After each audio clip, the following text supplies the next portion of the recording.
الله أكبر، لا إله إلا الله، الله أكبر ولله الحمد.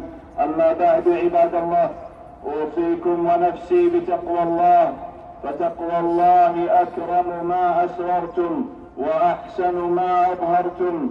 الواعظون بها كثير والعاملون بها قليل. خذوا رحمكم الله زادا كافيا، أعدوا للسؤال جوابا شافيا. بادروا فما زلتم في زمن الإمكان، متاع قليل والآخرة خير لمن اتقى، ولا تظلمون فتيلا.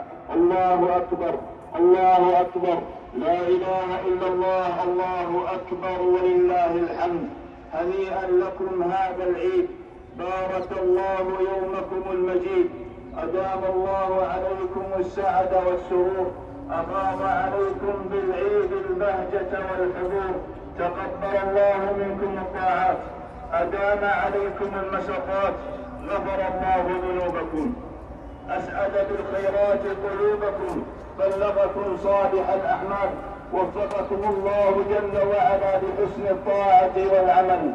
أعاد الله هذا العيد علينا وعليكم وعلى الأمة بالخير والأمن والسعادة والعز والنصر والتمكين للإسلام والمسلمين. والله أكبر، الله أكبر، لا إله إلا الله، الله أكبر ولله الحمد.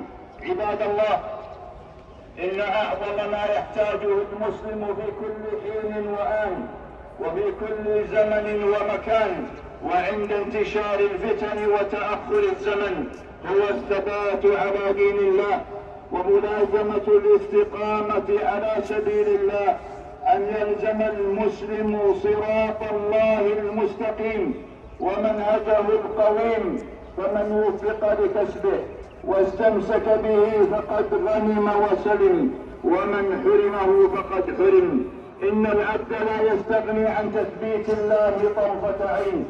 يقول الله لنبينا صلى الله عليه وسلم: ولولا أن ثبتناك لقد كدت تركن إليهم شيئا قليلا.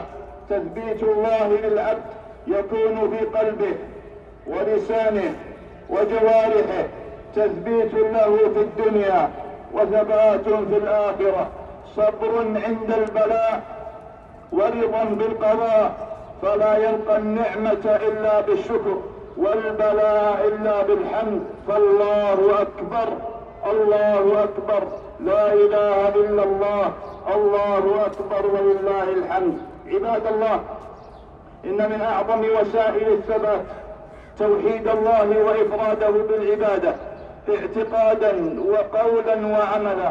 من كان بالله أعرف كان منه أخوف. ملازمة العلماء والرجوع إليهم من أسباب الثبات.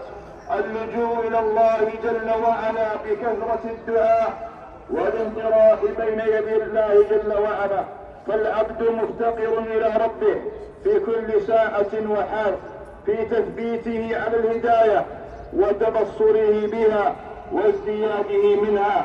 وكان من دعاء الصالحين: ربنا لا تزغ قلوبنا بعد إذ هديتنا. من قرأ القرآن وعمل بما فيه عصمه الله من الضلالة ووقاه الله جل وعلا من هول يوم القيامة. ولو أنهم فعلوا ما يوعظون به لكان خيرا لهم واشد تثبيتا. الله أكبر، الله أكبر، لا إله إلا الله، الله أكبر ولله الحمد. إذا أشرق العيد تهللت الوجوه فرحا وأشرقت، تلألأت واستهلت، استبشرت واستنارت. الفرح بالعيد سنة المسلمين، شعيرة من شعائر الدين. شرع الله جل وعلا في العيد إظهار السرور والأفراح وطرد الأحزان والأتراح. أعلنوا أفراحكم، بددوا قيمة الأحزان، روحوا الأبدان، أدخلوا السرور على أهليكم وأقاربكم وجيرانكم، وسعوا على العيال، أسعدوا الأطفال. عاد عيدنا يا عباد الله، لتعود جداول الحب وسواقيه، وتفيض مسائل الود ومجاريه. تطهر قلوبا ملأها الكراهية والشحناء، وصدورا ملأها القطيعة والبغضاء. عاد عيدنا لتنتشل نفحته كل كئيب، وتزلي فرحته كل مكلوم. استثمروا عيدكم في علاج قلوب كثيرة غاب حبيبها، فجأت في قريبها. داووا نفوسا مكلومة أقعدها المرض، وصنائع المعروف تقي مصارع السوء. فالله أكبر، لا إله إلا الله، الله أكبر ولله الحمد.